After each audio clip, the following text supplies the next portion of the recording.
सभी को नमस्कार। मैं मंगल मीणा ऑनलाइन क्लास में आप सभी विद्यार्थियों का हार्दिक स्वागत करता हूं। आज का अपना टॉपिक है इनकम फ्रॉम सैलरी। आज हम सैलरी के क्लास फर्स्ट में अपन बेसिक इंट्रोडक्शन और जो बेसिक प्रोविजंस है सैलरी की वो देखेंगे।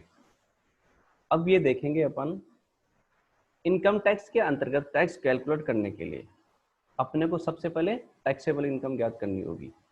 यानी जिस जिस इनकम पर टैक्स लगेगा, यानी जो जो इनकम टैक्स के दायरे में आएगी उस इनकम का टोटल कर लिया जाएगा और उसके बाद में जो इनकम टैक्स की स्लैब्स है, जो टैक्स की रेट्स है, उसके अकॉर्डिंग उस पर टैक्स लगाया जाएगा।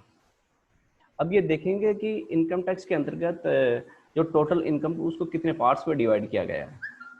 इनकम टैक्स के अंतर्गत 5 हेड्स में टोटल इनकम को डिवाइड किया गया है। वो कौन कौन से हैं? पहला है इनकम फ्रॉम सैलरी, दूसरा इनकम फ्रॉम हाउस प्रॉपर्टी, यानी कोई व्यक्ति अपने मकान को किराए पर उठाता है, उस किराए से इनकम होती है तो वो कहलाएगी इनकम फ्रॉम हाउस प्रॉपर्टी। उसके बाद में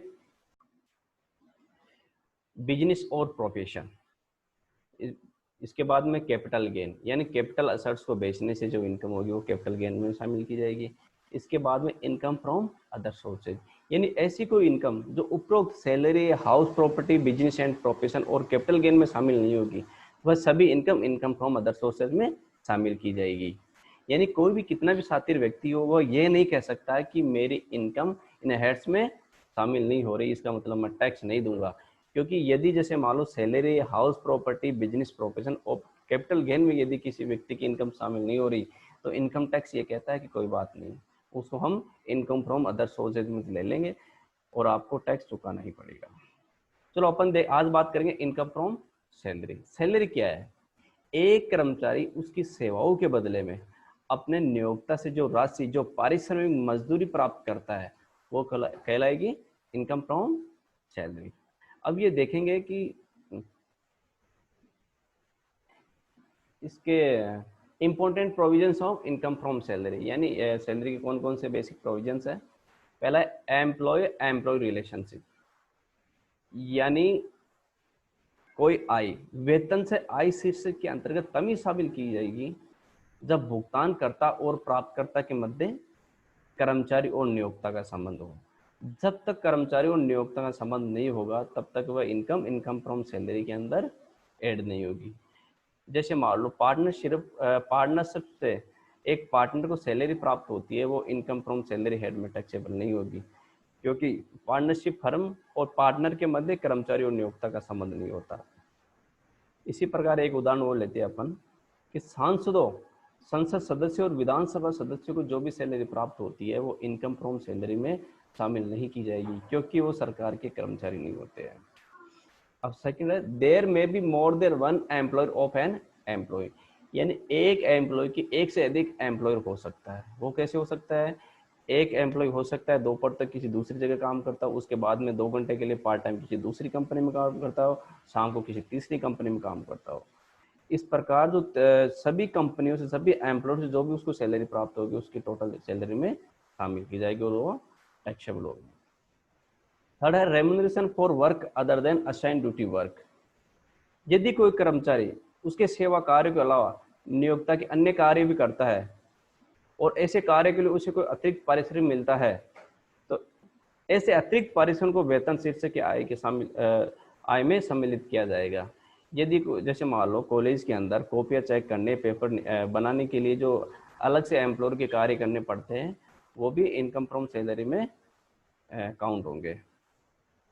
अब है basis of charge of tax, किसी गत वर्ष में अर्जित अथवा प्राप्त वेतन उसी गत वर्ष के आय में शामिल किया जाता है। यदि वेतन प्राप्त होने अथवा प्राप्त होने में से एक भी घटना गत वर्ष में घटित हो जाती है तो ऐसा वेतन गत वर्ष के आय में शामिल किया जाएगा। ठीक है। और जैसे कोई एडवांस सैलरी प्राप्त होती है किसी प्रीवियस ईयर, वो भी शामिल की जाएगी।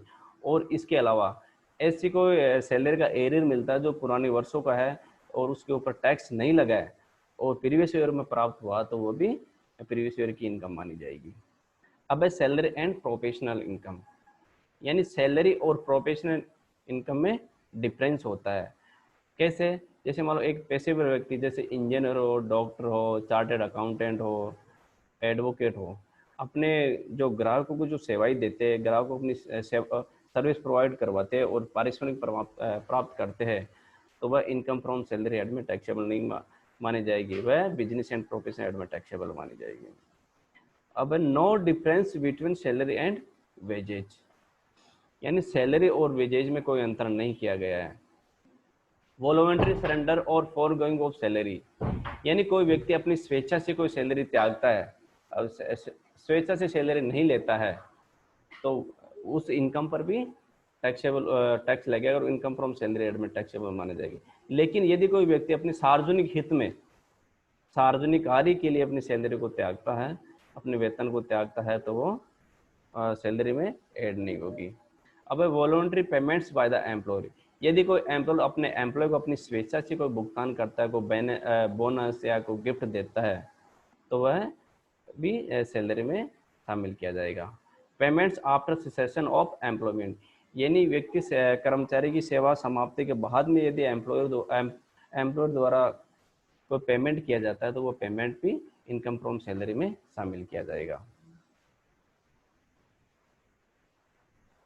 अब ये देखेंगे सैलरी में क्या क्या शामिल किया जाएगा। As per section 17 subsection 1 salary includes the followings, क्या क्या शामिल किया जाएगा? वेजेज, एन्युटी और pension, gratuity, any fees, commission, perquisites या facilities, profit in lieu of salary, यानी सैलरी के स्थान पर यदि कोई लाभ प्राप्त होता है, any advance salary, leave salary, यदि कर्मचारी को छुट्टियां मिलती है और कर्मचारी उन छुट्टियों का उपभोग न करके उन छुट्टियों के बदले में पैसा प्राप्त करता है, तो वो लिव सैलरी कही जाएगी, तो वह भी सैलरी में शामिल की जाती है। Annual accretion to the provident fund, provident fund से प्राप्त होने वाला पैसा भी सैलरी में शामिल किया जाएगा।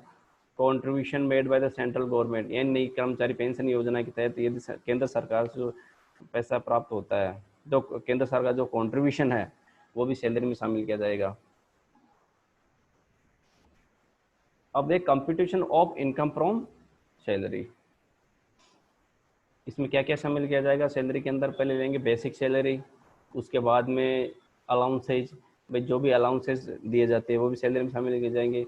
उसके बाद में profit in lieu of salary, उसके बाद में परक्यूजिट्स या कोई फैसिलिटीज़ वगैरह दी गई है, उसके बाद में टोटल ग्रोथ सैलरी कर ली जाएगी। उसके बाद में अपन डिडक्शन देंगे अंडर सेक्शन 60 के अंतर्गत, एक तो एंटरटेनमेंट अलाउंस और एक दिया जाएगा प्रोफेशनल टैक्स, जिसकी बात अपन बाद में करेंगे। इस प्रकार इनकम फ्रॉम सैलरी की टैक्सेबल इनकम आ जाएगी। अब ये देखेंगे कि प्रीवियस ईयर के अंदर का अपन जो सैलरी ज्ञात करेंगे वो प्रीवियस ईयर की ज्ञात करेंगे। अब ये देगा, यदि ये ध्यान रखना, यदि प्राइवेट एम्प्लॉय की बात करेंगे अपन, तो अपन प्रीवियस ईयर की सैलरी लेंगे अप्रैल से मार्च तक, यानी अपना जैसे प्रीवियस ईयर 2019-20 हो गया, तो प्राइवेट एम्प्लॉय के केस में अपन सैलरी लेंगे अप्रैल 2019 से मार्च 2020। और यदि गवर्नमेंट एम्प्लॉय की बात करें तो सैलरी लेंगे मार्च 2019 से फरवरी 2020। अब नीचे पे स्केल दी गई है, जैसे 15,000, फिर 500, फिर 17,000, फिर 1,000, फिर 20,000। इसका मतलब ये है कि यदि किसी कर्मचारी को ज्वाइनिंग 15,000 रुपये मिलते हैं, तो फिर आगे के प्रतिवर्ष उसको 500 रुपये का इंक्रीमेंट मिलता है, और वो 500 रुपये का इंक्रीमेंट जब तक मिलता रहेगा तब तक उसकी सैलरी 17,000 रुपये नहीं हो जाती। इसके बाद में जब उसकी सैलरी 17,000 रुपये हो जाएगी, उसके बाद में उसका इंक्रीमेंट 1,000 रुपये प्रतिवर्ष हो जाएगा, और ये तब तक चलेगा जब तक उसकी सैलरी 20,000 रुपये तक हो जाएगी। जैसे मान लो पहले वर्ष 15,000 रुपये मिले, अगले वर्ष 500 के इंक्रीमेंट के साथ मिलेंगे 15,500, उसके बाद में मिलेंगे 16,000, उसके बाद में मिलेंगे 16,500, उसके बाद मिलेंगे 17,000, उसके बाद में इंक्रीमेंट मिलेगा 1,000 रुपये का इंक्रीमेंट ऐड होगा, यानी फिर सैलरी हो जाएगी 18,000, फिर 19,000, फिर 20,000। अब बेसिक सैलरी को अपन एक एग्जाम्पल से समझते हैं।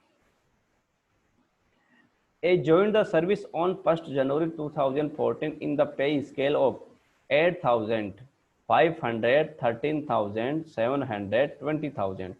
His employer provided his 3 advance increment. What would be basic salary for the assessment year 2020-21? A condition दे रही गवर्नमेंट एम्प्लॉय के केस में क्या सैलरी होगी, और B condition non government employ के केस में क्या सैलरी होगी। अब ये देखेंगे यहाँ पर पे स्केल दे रखी है 8,500, 13,700, 20,000, और नीचे दे रखा है कि his employ provided his 3 advance increment, यानी ज्वाइनिंग के टाइम में उसको 3 इंक्रीमेंट एडवांस में दिए जाएंगे। यानी 500 रुपये का एक इंक्रीमेंट हो गया, तो 3 इंक्रीमेंट होंगे 1,500 रुपये को। यानी ज्वाइनिंग के टाइम में उसको 8,000 प्लस 1,500, ये देखो वर्किंग नोट में नीचे देखो 1 जनवरी 2014 टू 31 दिसंबर 2014, 8,000 प्लस 500 इंटू 3, तो जनवरी उसकी 2014 में सैलरी हो जाएगी 9,500 ज्वाइनिंग के टाइम में। इसके बाद में 500 रुपये का इंक्रीमेंट मिलता रहेगा, तो 2015 में हो जाएगी 10,000, उसके बाद 10,000 2016 में हो जाएगी 10,500, फिर हो जाएगी 11,000, फिर 11,500, फिर 12,000, फिर 12,500। अपन पहले देखते हैं गवर्नमेंट एम्प्लॉय के केस में। If he is a government employ case में अपन सैलरी लेंगे मार्च 2019 से फरवरी 2020।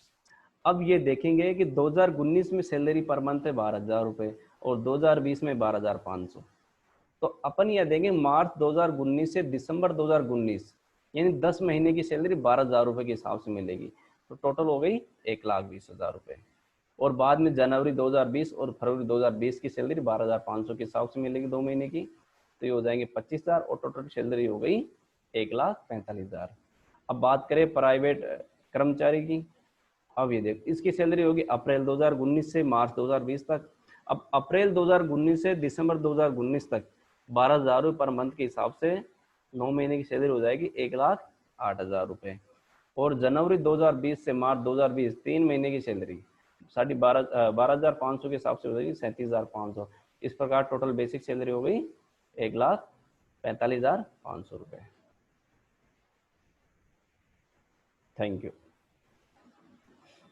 अब नेक्स्ट टॉपिक में अपन पढ़ेंगे कि सैलरी में जो अलाउंसेज है वो कौन कौन से अलाउंस दिए जाते हैं, वो अलाउंस कितने प्रकार के हैं, कौन कौन से अलाउंस टैक्सेबल है, कौन से अलाउंस एग्जम्प्ट है, और कौन कौन से अलाउंस जो पार्टली टैक्सेबल अलाउंस उनका कितना पार्ट एग्जम्प्ट और कितना पार्ट टैक्सेबल है। Thank you.